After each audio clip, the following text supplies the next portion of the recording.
Thoughts on Time, Ecology and Art, Part 2. Nevertheless, the radicality of von Uexküll's approach, his concerns and his critique of the Darwinian shift towards a mechanistic understanding of life might be fully understood only when revisiting recent scientific and cultural developments.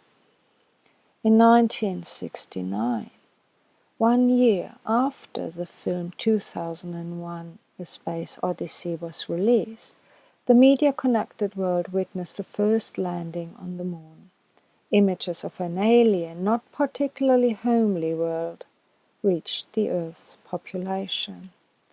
The universe opened up with these images from the moon. A new sense of power emerged.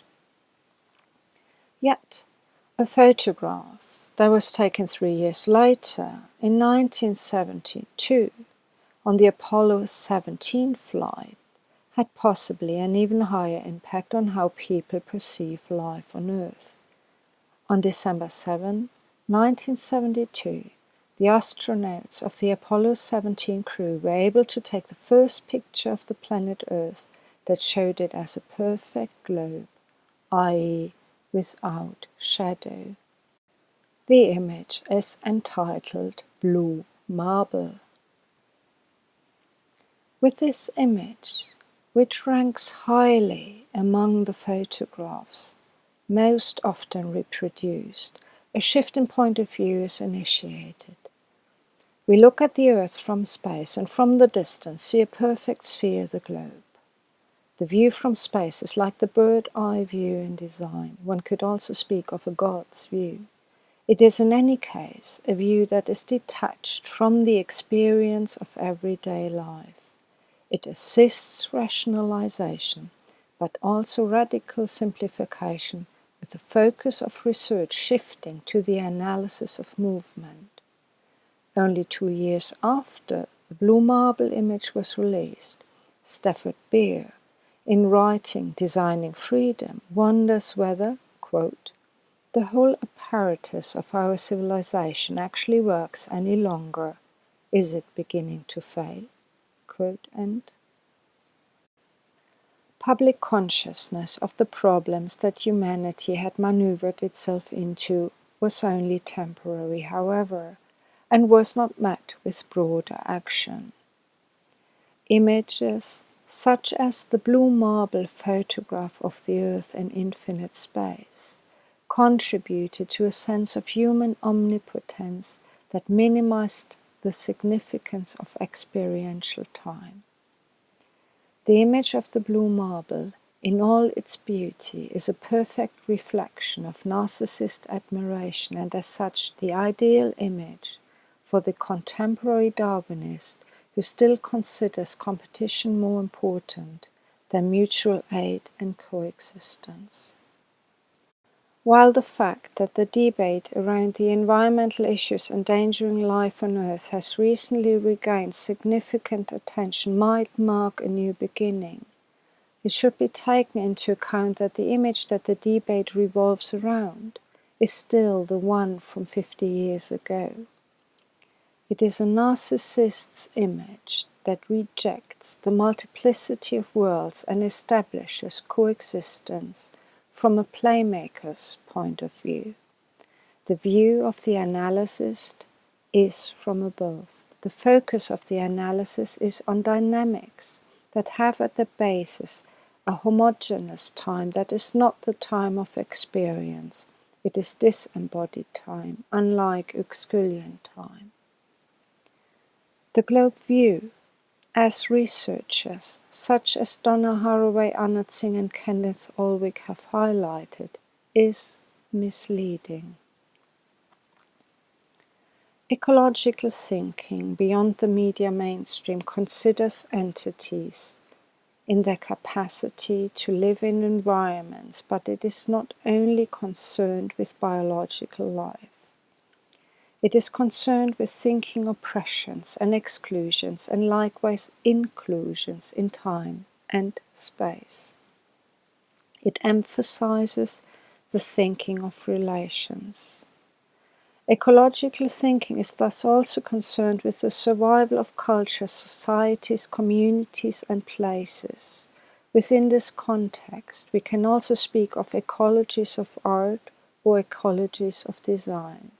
Ecological thinking is not neutral. On the contrary, it encourages the debate of what kind of world we would want to live in. Within this debate, art could play a pivotal role in making potential connections and possible worlds present, worlds to be experienced and to interact with. And while we might not want to return to a distant, imaginative past of a natural nature, we might want to reorient ourselves.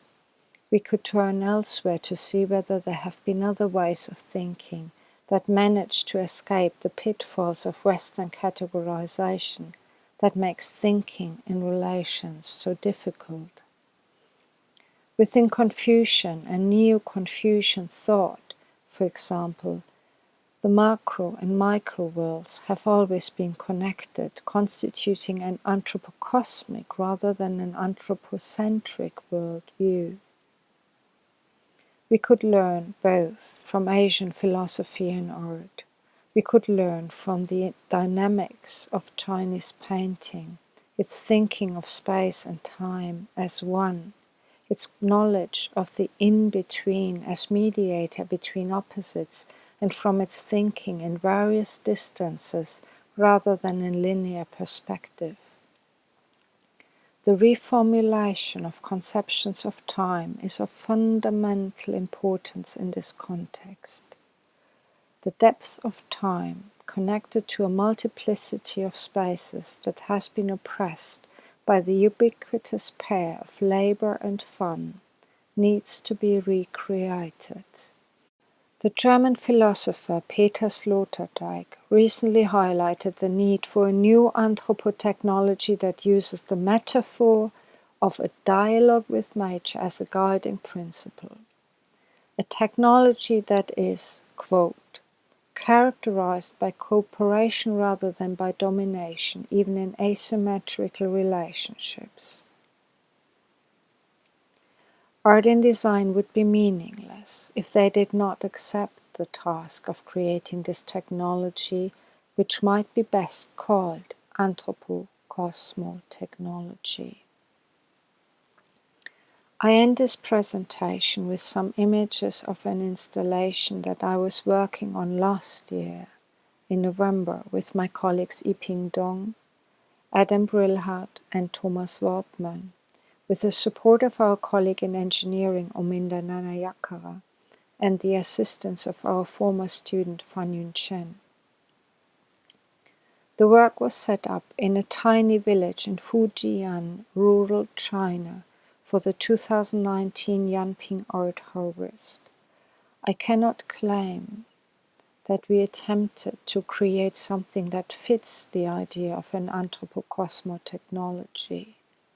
Looking back, I think, however, the work strangely fits the idea, at least to some extent. To see the work might thus be helpful for thinking further. 上了吧，你就它这里堵住了。嘿，嘿，一下网啊。嘿，6、7、8、没完，坐过来，往这边坐。